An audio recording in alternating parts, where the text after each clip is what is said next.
Welcome back to Bodies, Blunts, and Books. I'm Em, and this is Tay, and we're two longtime friends who love thriller novels, questionable characters, stoner tangents, and a twist we didn't see coming. This is part 2 of Sharp Objects by Gillian Flynn, a book for show episode. We're going to jump back in where we left off, so grab your bud, a snacky, and something to sip on because it's time to light up.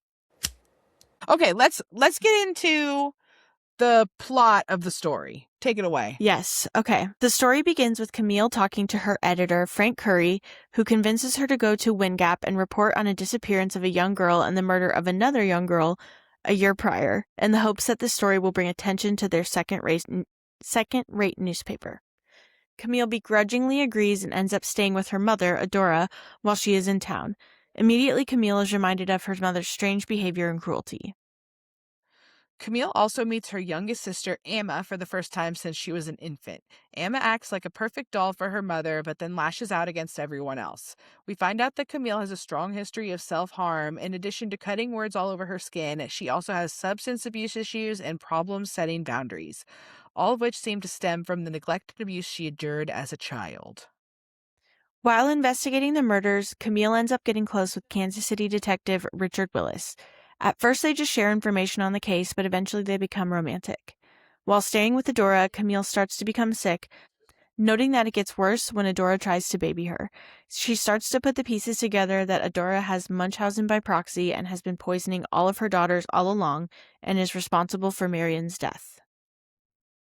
After pliers used in the murders are found in Adora's home, the police charge her with the murders of the two girls as the death of Marion. Camille gets custody of Amma and brings her home to Chicago/St. Louis. And things seem okay at first, but then one of Amma's new friends goes missing, and Camille ends up finding all of the missing teeth from the murdered girls inside Amma's dollhouse. So in the end, we find out that Adora had Munchausen's by proxy and chose Marion as her golden child to keep sick because she was more receptive to being babied while Camille fought her in the process, which ultimately saved Camille's life. And Amma, with the help of her three friends, was responsible for the two murders. Both girls were classmates who Amma had perceived as wronging her, either through actions or through taking away the affection and attention she thought belonged to her. So the plot between the book and the show changed quite a bit. Let's take a minute to talk about the changes we liked and what we didn't. We have kind of been touching on it, but what are some I things know. you haven't had a chance to say yet? Like, there's tons of stuff. Well, I thought the biggest thing, I mean, of course they added a lot of stuff, but the ending diverged a little bit. The book gives a lot more explanation about what happened to Amma and Camille after Amma is like in the correctional facility, and the show just kind of ends with Camille finding the teeth in the dollhouse, and Amma walks in and says, "Don't tell mama," and then they just cut to credits. Which did you prefer? Well, I liked the book ending because, like I was kind of starting to say earlier, like, the show Amma, was it supposed to be ambiguous? Like, did she kill people or no? Well, I don't know if you saw after the credits on the last episode, Oh, they cut no. to a couple quick flashes of Amma and her friends killing all three girls. Well, the two girls in Wingap and then Amma killing the third girl in St. Louis. No, I didn't see that. Damn, Yeah, it's just like this little blip after the credits. I don't know why they put it there. I kind of don't like that. No, I know, because I feel like it didn't give any sort of explanation about why Amma did it. Yeah, we get that in the book, and we don't Yeah, get and that like in the the show. epilogue of the book is literally Camille going to see Amma after she's been arrested and everything, and Amma like explains why she did some of it. Yeah, Like I needed that explanation. me too. I don't know why they did that. I mean, that's the thing is they fleshed out all these other characters that I just didn't give a shit about. Uh-huh. I don't care about some of these people when we could be getting more of this story, which I, again, found most compelling of And I all. thought the reveal of like the "Don't tell mama" at the very end, that was dramatic, sure, but like could we have explained a little more first? Right. Like I just like they could have found a way to make it known that yeah, Amma was the killer and Adora was only responsible for killing Marion. Yeah, that I didn't like it. I also because I forgot to watch that part, or I didn't know about that part, I Yeah. wrote a note that I was happy that Emma's St. Louis friend didn't get killed. Like, Oh, well, she the fr- did. that's horrible. I was like, oh, it's so cute. They're like going to Curry's house all as like this weird little fucked up family. I Damn. liked too in the book. I feel like we got a little more about like Emma's life in Chicago after she moves back in with Camille. Like Yeah. we get to learn a little bit more about how she's doing and stuff. And like it's a little bit of time passes before she kills I don't know the girl's name. Chicago friend. Um, sh- yeah, I don't remember Chicago friend / St. Louis friend. I liked that too because especially there was a line from the book that I found just like really cute. Camille tried hug therapy on Emma, and she said the first 4 times like Emma like kept screaming and freaking out and throwing her tantrum, but the 5th time they like laughed together. And I was like, "Oh my god, so that means it's working." Yeah. That's cute. Like they were actually Yeah. bonding and almost like healing. I So, wanted to just get more of that for the show. And mhm. I think the book kind of showed multiple instances where we see Emma being jealous of the new friend because Camille kind of like takes an interest in her. Mhm. And I think in the book, they just kind of throw one little like the girl says she wants to be a writer, and Emma's like, don't be a kiss ass to Camille. Oh yeah. It was just one little like obvious throwaway. Mhm. I just thought, I don't know. We didn't get that in I the thought show, really. yeah, that was all we got in the show, just that one. In the book, it Yeah. was just a little more, you just see it more clearly, I guess. It's not just so Yeah. thrown in there. Well, she kind of like describes it like they would both hang out in the kitchen with Camille until eventually she noticed that Emma would just kind of go away, and then eventually Emma just wasn't coming out at all, and then stopped kind of hanging around. So Right. like And I she don't kind think of Emma ever like verbally lashes out at the girl in the book. no, but she just kind of like fades away and you can like uh-oh. Like I could Uh-huh. the way The I was sense of like this is not foreboding. yeah, like the way Emma's just kind of fading into the background. We know her again throughout the book she's a lot more sinister, so you're like, "Oh shit, she's up to something." Uh-huh. But in the show it was just so like psych, by the way, she's I don't know. And they said it takes a crazy amount of rage to be able to break teeth out. Even like baby teeth would be easier, but Uh-huh. so like I just feel like book Emma was frightening. Yes, for sure. And Camille's brave as hell for taking her in, even before she knew she was a murderer, really. Do we know why Emma didn't stay with Alan? That's the thing. They didn't really explain that in the book or the show. I thought in the book maybe they might have said Alan was like in legal trouble as well for I like think so, because he fled. Like, he was just kind of like yeah. out of there. Yeah, but in the show it wasn't touched on at all. It was just like surprise, Emma's in uh Camille's apartment back in St. Louis now.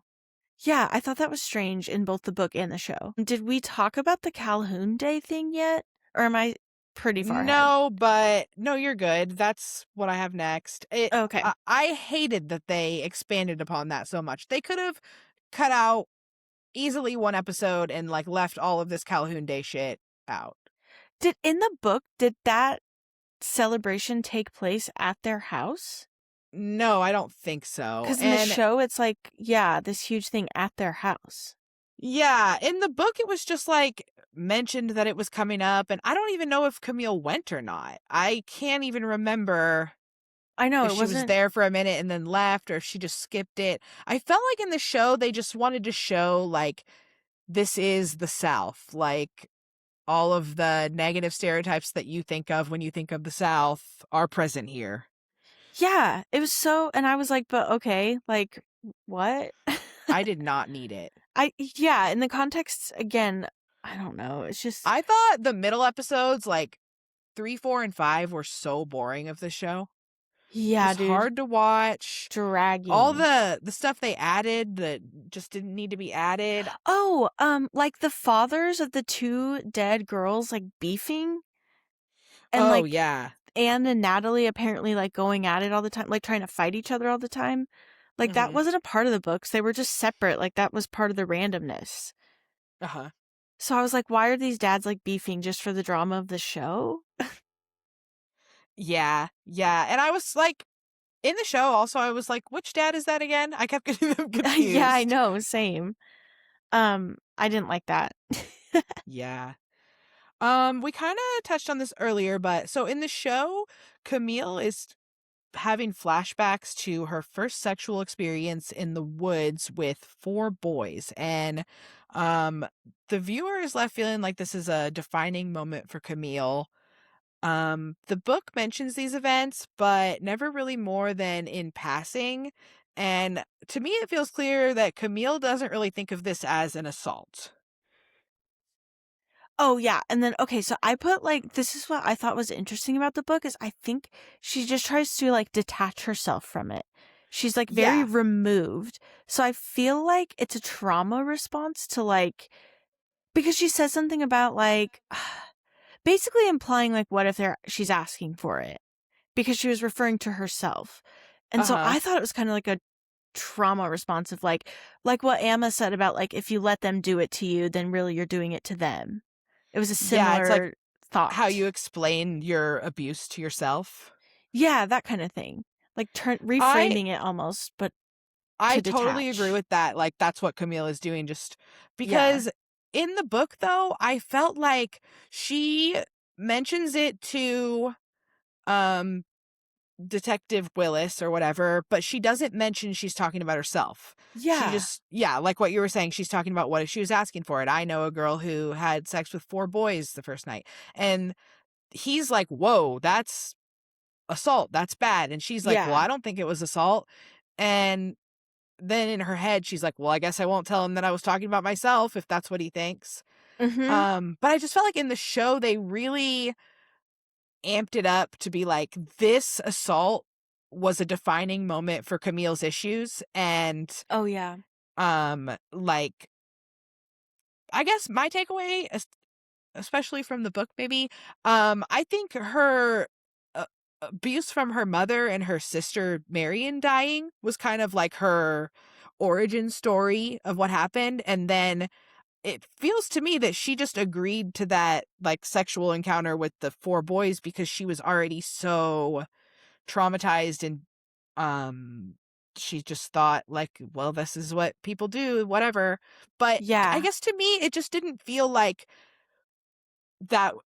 She didn't seem like she thought of it as an assault or a rape or that it was deeply impactful on her.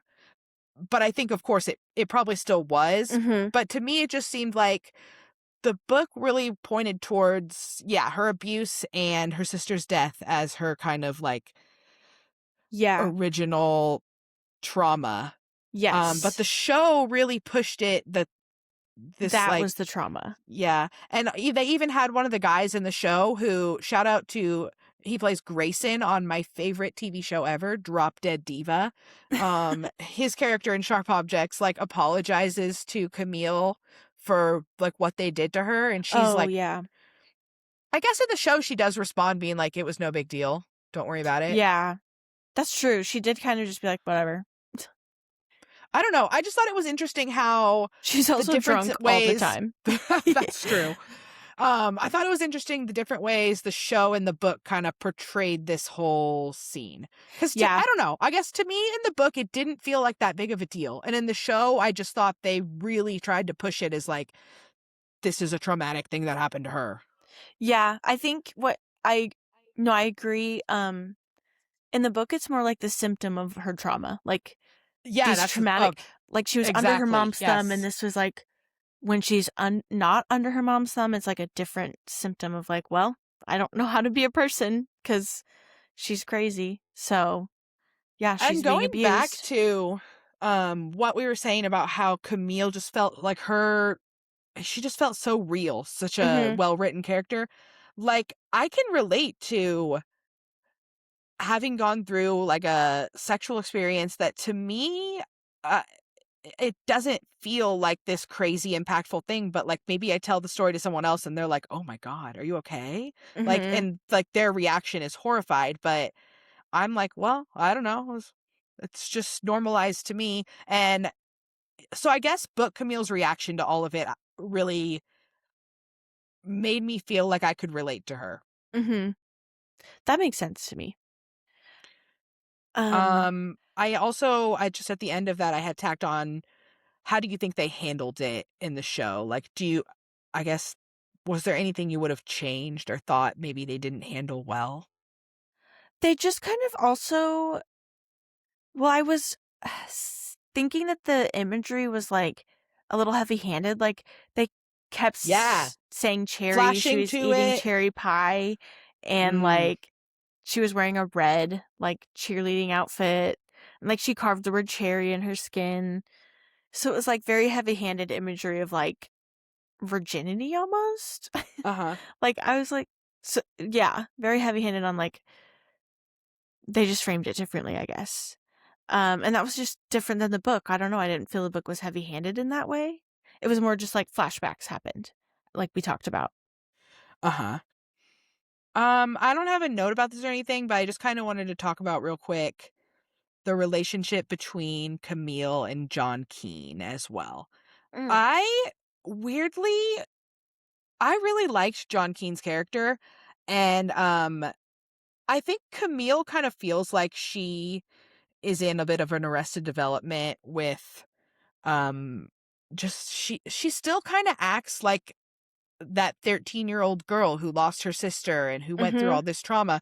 Like, I think that kind of happens to people when you go through something so traumatic, or like even like getting pregnant as a teenager. Like, that's a trauma, and sometimes you just don't continue to emotionally mature after that unless you have some Yeah. sort of like therapy intervention or something. But that feels like Camille, like the way she's so easily influenced to do drugs with her 13-year-old sister and then to sleep with this 18-year-old who she just got drunk with.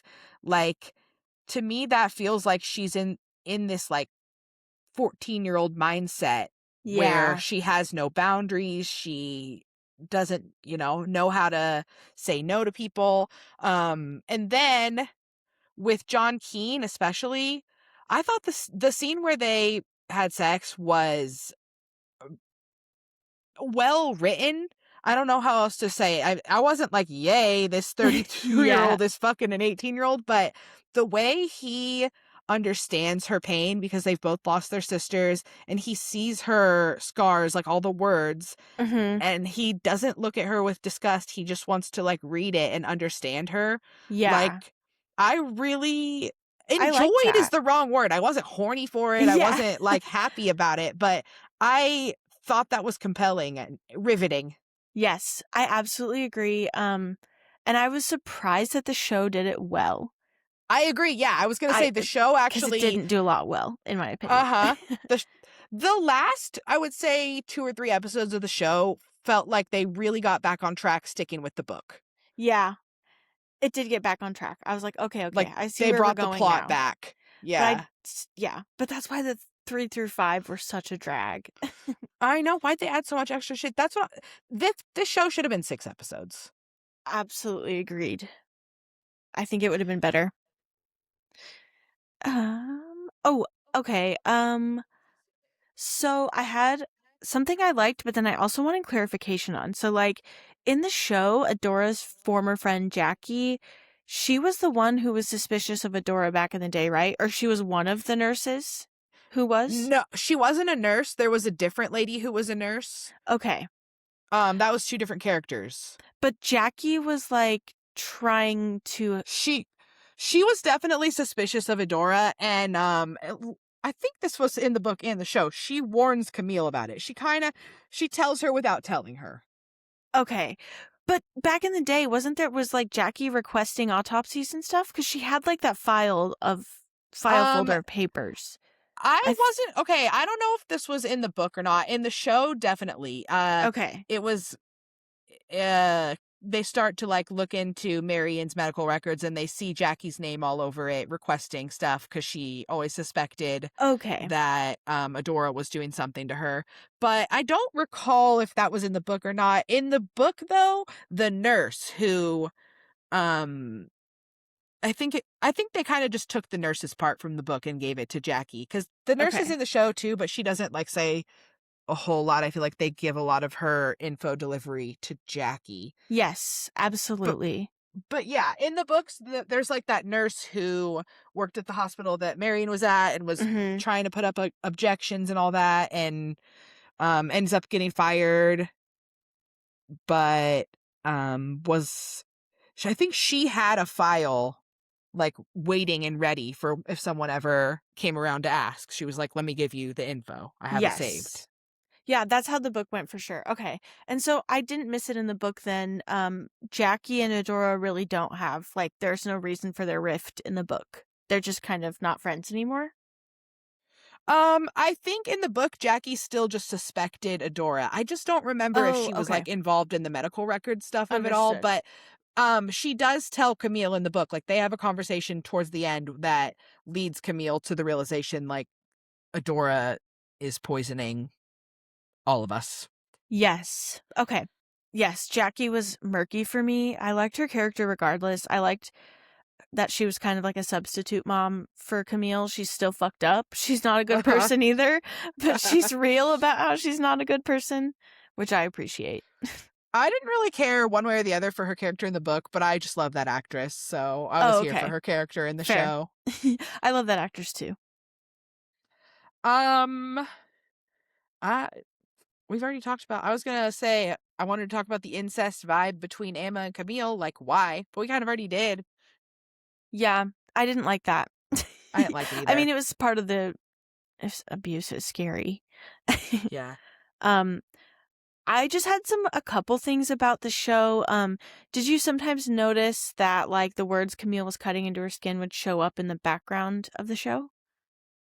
Sort of. I saw that the word teeth was in multiple episodes I caught. Cool. Okay, I stopped unfortunately during episode 3 through 5 caring. Because Yeah. I was mad. Right. But yeah, like I saw the first episode, she had words carved on her desk. I think I saw bad and then scared was carved into her car. I thought that was kind of a fun, I don't know. It was just artistic choice that I liked for no reason, really. I just liked I it. like stuff like that. Yeah, little Easter eggs. Yeah. Um and then oh, I noticed too, in the first episode when she's on her way out of St. Louis, there's a sign that says last chance to change your mind, like an exit sign. Uh-huh. That I just thought was funny. Also, she's talking to a bartender. This might have been episode 1 when she gets to Wind Gap and the bartender says his karaoke song is Bohemian Rhapsody. And I was like, if I went somewhere and someone did Bohemian Rhapsody on karaoke, I would kill them. Like, what's That's a wrong with you? Dude, that's an insane karaoke song. You have to have someone else to do it with you, I I feel like. know. I And, don't and you have to have a really enthusiastic crowd to listen to that. Isn't that song like 10 minutes long? Yeah, and it just changes And like it's a good song, don't key get me and wrong, whatever but so many that's times. It's a crazy karaoke song. yeah. And it was the smallest detail, but I was like, fuck that guy. Fuck him. That's so annoying. I would be If so your karaoke pissed. song is fucking Bohemian Rhapsody, Bohemian you Rhapsody, lunatic. get out of here. That's insane. Anyway, I'm fascinated by the amount of things that Gillian Flynn covers, in her books. I made a note about that too. Like, I just feel like this one covered, like, there were big things like generational trauma, abuse, autonomy were kind of things I thought of, but then, like, Mhm. they go on some monologues about, like, womanhood, quote unquote, like, when Camille goes to the gossip party, or what do they call that birthday party thing they do? Or not, Oh, I don't remember, but yeah. she goes and, like, the women kind of monologue at Camille about how, like, you'll never know what loss and love and motherhood are until you have children. And they're saying it to Camille and her one logical friend from high school. And it's just like, Camille lost her sister and has endured, like, insane abuse. Like, it's so heartless to say something like that. And then also, like, the way that people define womanhood. Sorry, my Uh-huh. gender studies is talking, but Oh, no, it's good. I love it. but, like, yeah, Talk I gender hate to the, me. like so true. But the aspect of, like, you don't know womanhood until you've had a baby, and it's like, no. Yeah. I feel in my 30s more connected to my womanhood than ever, and I don't want a kid more than I was ever. going to say, as two mid-30s with no kids, I think we can relate to Camille on that one. Yeah, and I feel like a woman all the time, and I love being a woman, and I also do not want kids, and that has never changed, and I think that's cool. So in the book, it's, just kind of showing, like, I don't know, Gillian Flynn is good at that. You know, the iconic Gone Girl, Cool Girl rant. Of course. Yeah, she's good at kind of like a feminist monologue, but in a snarky or maybe even anti-feminist way. I don't know. People say she's anti-feminist for writing evil characters, but that's wild. See, now I disagree with that because I think she writes real characters who no one's perfect. People exist in a gray morality. Like, exactly. I think that feels real. And to It's try to exciting. portray as if all women were perfect feels anti-feminist. Exactly. It's just a weird thing I read. I feel like that's kind of maybe even an older opinion. I don't know if that's still the opinion. The last thing, and I'm a nerd and we don't have to include this, but there's a Hayley Williams song. I love Hayley Williams of Paramore, obsessed with her music too. But I feel like the song's kind of about generational trauma and stopping cycles.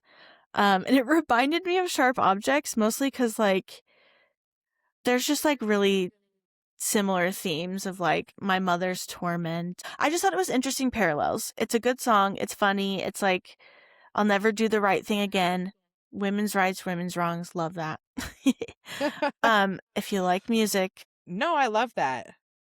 Should you work on a Spotify playlist of songs inspired by books? Well, I was going to do maybe in the Instagram carousel a slide with these lyrics and then put it as the background song of the post. Oh, perfect. I love it. But I don't know. I love lyrics to songs and connecting things, Uh-huh. Let's do your rapid fire questions because they're hilarious and fun. Okay, before we get into that, I just have one little note to throw in. Of course. So the first time I watched this miniseries, I watched it with my husband pre-COVID. I don't know when.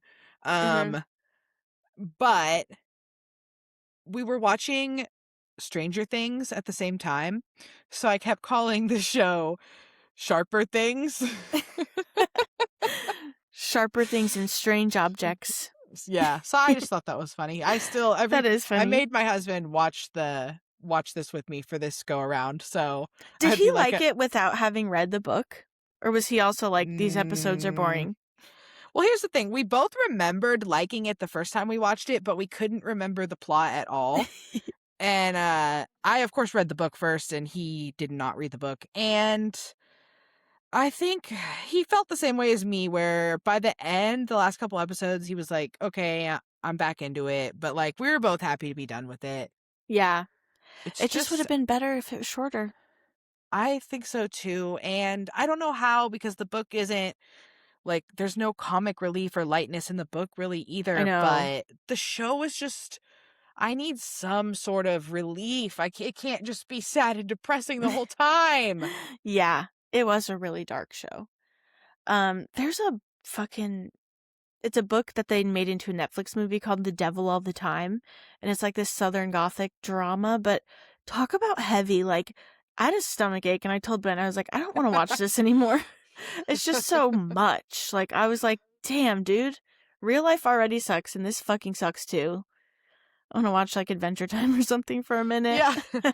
That's how I feel sometimes too. I'm like, I just need something a little more like happy. Like, I need to disassociate to happier times. Yeah. And then I'll read my thriller book, which is still pretty dark anyway.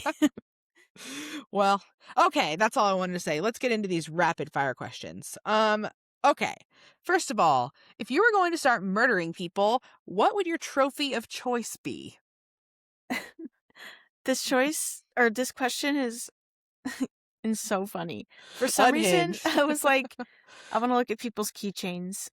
Teeth what if someone feels insane. Like, how much the amount of work it would take to pull out all the teeth? No, not for me. I like keychains. I'm a keychain girly, so I think I could even like put it on my own keychain and just be like, that's what I'm saying. I'd get caught stealing someone's labubu from a dead body. They're like, you idiot bitch, this labubu has blood on it. Well, I want one labubu is my truth. I don't have any. That's fair. It's for I good don't. reason. You see what Yeah, they're happens too when expensive.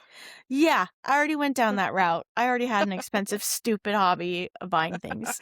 Your trophy is just Labubus. You plan your murders around people who have Labubus. The Labubu murders. I still stand by I came up with Labubu Botomy, and I think that's funny.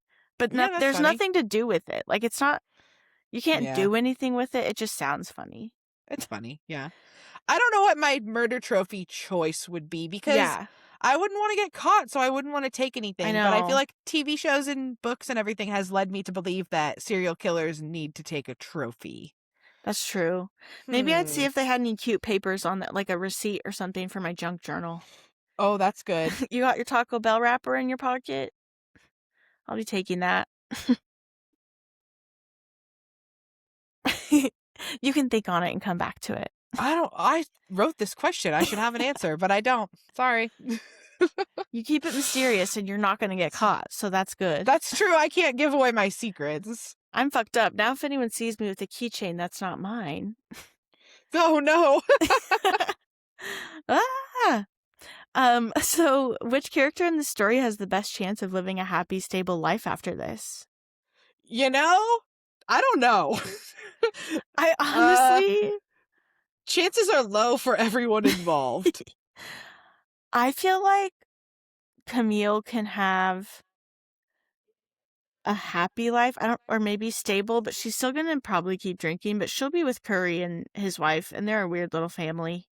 That's true. I think Camille has a chance. I think I was thinking John Keane could make it. Ugh. His name got cleared. His girlfriend dumped him, who he didn't need to be with her anyway. So. Oh my god, we didn't even have time to get to that. There's so much stuff in this. There's just so much. I know. Weirdly, I'm gonna say Camille, but I understand if it doesn't happen. Love Frank you, girl. Curry, Camille's boss. He seemed to have a loving wife. Yeah, they were cute. I liked them. I know. Oh, I loved their casting for the show too.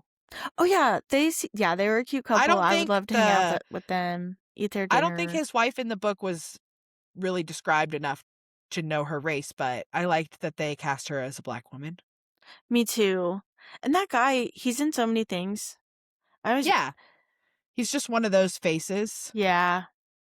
Ben and I always think that would be, or my spouse and I always think that would be a fun way to be an actor. Like, just enough to be in things, but not super famous. A character actor. Yeah, that's great. Melanie Linsky, she's a character actress. Love her. Hold on, I gotta Google her. She's in Yellow Jackets. Adult, Oh, yeah. Yeah. Shauna? She's kind of getting more popular. She was in The Last of Us. Yeah, well, I've been a fan for a while, okay? Yeah.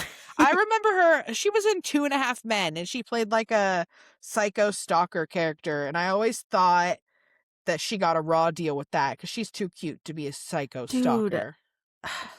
I sound like a man when I say this. Maybe you should cut it. I think she's very sexy, but don't think of it in a man way. You can think people are sexy. I know, but it's just like a weird thing to say sometimes. That's true. I don't usually describe things as sexy. Sexy. What am I, a guy on Tinder? No, Calm you're much down. better than that. Okay, my next question was, who fucks better, Richard Willis or John Keane? I was going to make you say that, Tay. I had it originally as you reading it, and I thought, Tay doesn't want to read that. I'll read it. It's funny, though. John Keane, fine. John Keane! It's fucked up of us to say it, but the sex with him sounded hot.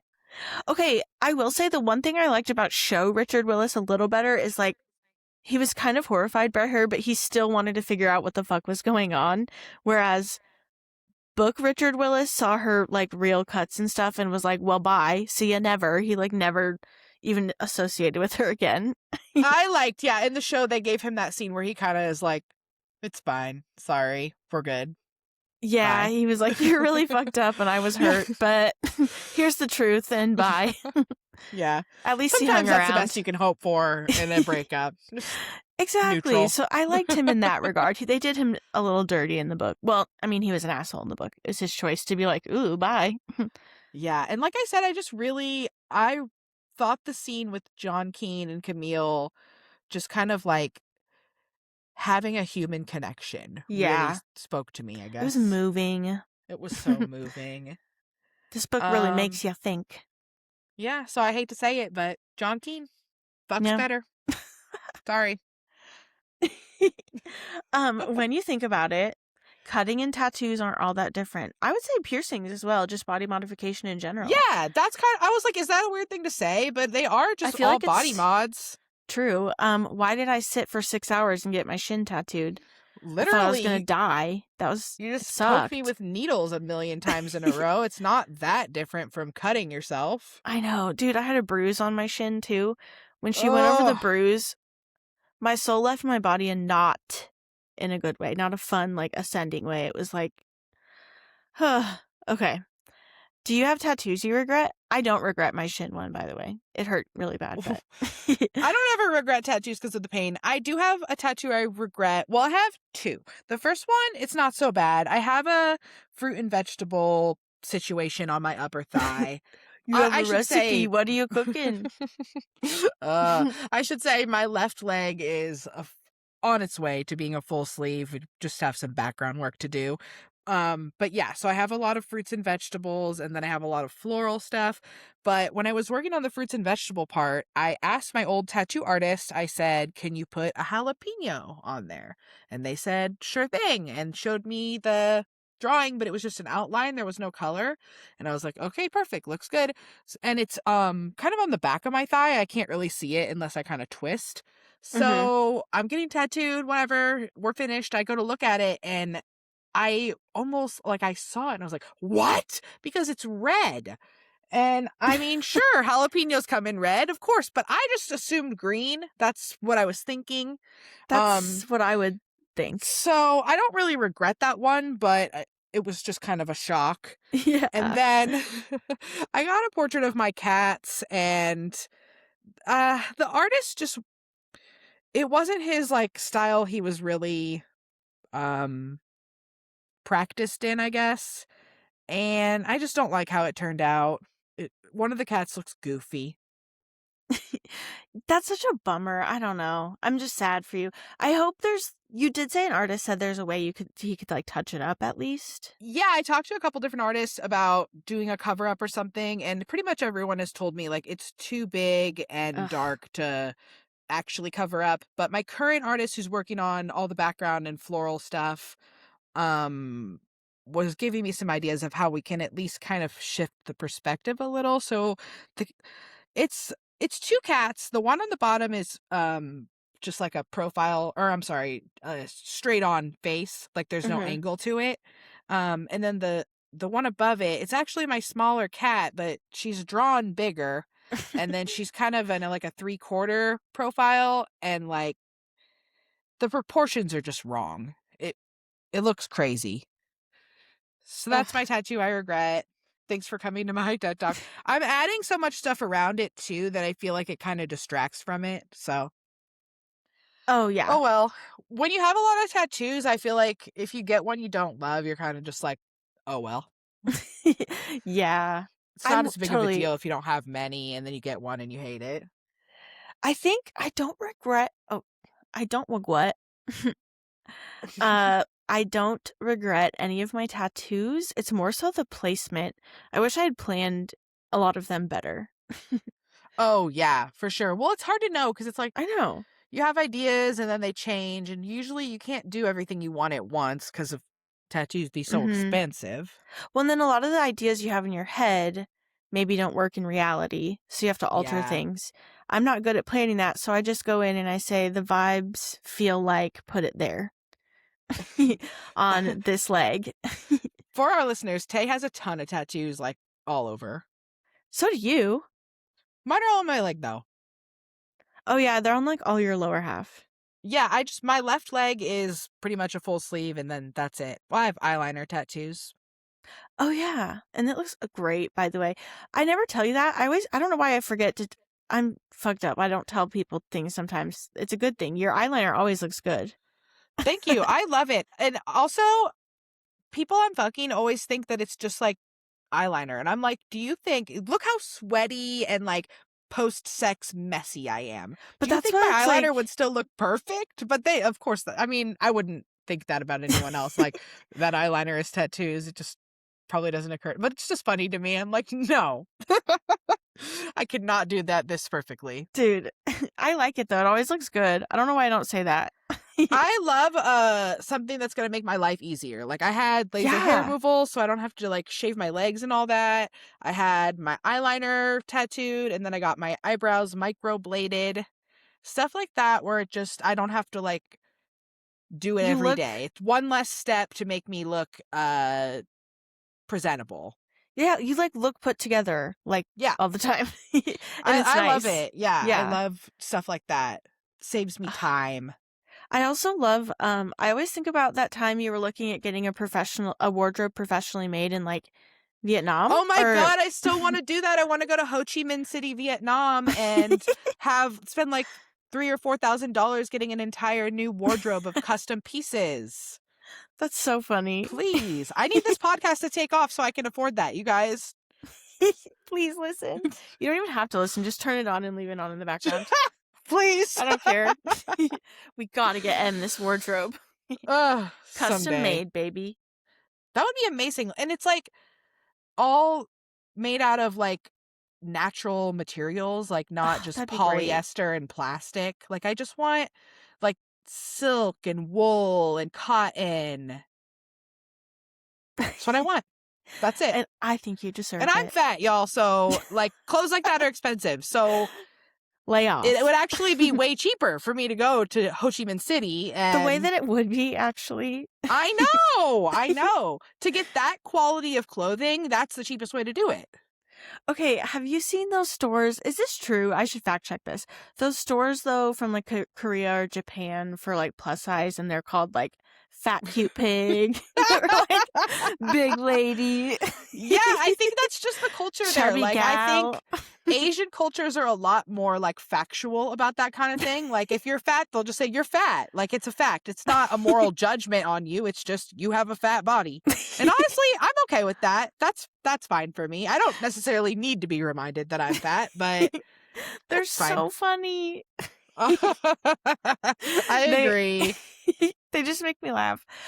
I hope I'm not being, I don't know. They're just funny. But you're right. Like, it's just a It little more doesn't realistic. offend me, so I'm sorry if that's offensive to other people. But If I it think is, that's a fine. plus size store called like Moo Moo Fat Pig Store, that's funny. Sorry. I would shop there. What have they got in stock? I would look. I'd have a look around.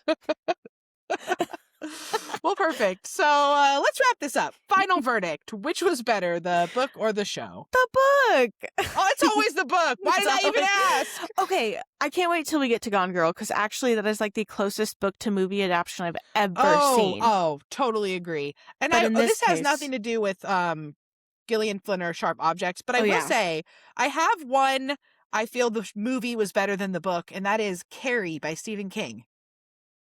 Oh, like the OG movie? Yeah. Oh, for some reason I feel like you don't like horror, so I'm surprised you've seen that. It's horror, I guess, but it's a little more, it leans a little thriller too, I would say. Okay. I love that, Carrie. actually, because I haven't actually even seen the original Carrie. And I do like horror. I read the book when I was in like middle school, I think. Maybe high school. I've only read a handful of Stephen King books, and that was one of them. And it was written in like 3 different perspectives, like reporting on the events. Oh, And okay. one of them was just like some random person who went to the same school. And I don't really remember. It's been so long. But I thought it was hard to follow and a little bit confusing. So I actually like the movie better for that one. The original movie. I haven't seen the Chloe whoever one that came out in the last It 10 wasn't years. good. I like kind of saw it. It was like on and I Chloe sort of Grace. What's her name? Chloe Grace Moretz. Yes. Married to a woman. We love to see it. Oh, I didn't know. Yeah. Love that. Cute. Love it. Yeah, I didn't like her movie though. Sorry, girl. I didn't like see it. Liked the original. That's cool. I've read The Shining by Stephen King. It actually was scary. I didn't think it would be, but then I had to sleep with my lights on one night. I read it in high school. And I went to go to bed and I said, actually, I'm leaving the lights on because I'm a little freaked out. Weird. But it's like 1,000 pages. I said, who has time for this? You need to wrap it up. So do we, Tay. I love to yap. Me too. Okay, well, Yeah, the book was better for Sharp Objects, obviously. bang the gavel. Law and Order SVU sound. Bum bum. Book's better. Okay, so we use a 1 to 5 star rating here. 1 is didn't bother finishing, 2 is bad, 3 is okay, 4 is good, and 5 is great. How did you rate today's book? Sharp Objects, I would give it a solid 4.5. I don't think I can go 5, so we're going to have to round down to 4. But it was good. I loved the book. I think I agree. I would do 4.5. On the Storygraph app, you can do half stars. So I'm Love counting that. at 4.5. There were some plot holes, but for the most part, I loved it. For being Gillian Flynn's debut book, also. That too. She really just came out the gates being like, here's this fucking She said, incredible I will book. deliver you 3 amazing books, and then you will get nothing else. I know. Her short story's pretty fun too. It's like a totally different vibe, but it's really fun. Yeah, I still need to read that one. And then I know she did like a remake of the story of Hamlet, I guess. Oh. I think that came out in the late 2010s. I'm not really sure. I'm not a Shakespeare fan. I don't care. Me either. Sorry, don't care. I do love Gillian Flynn, though. Please write another book, Queen.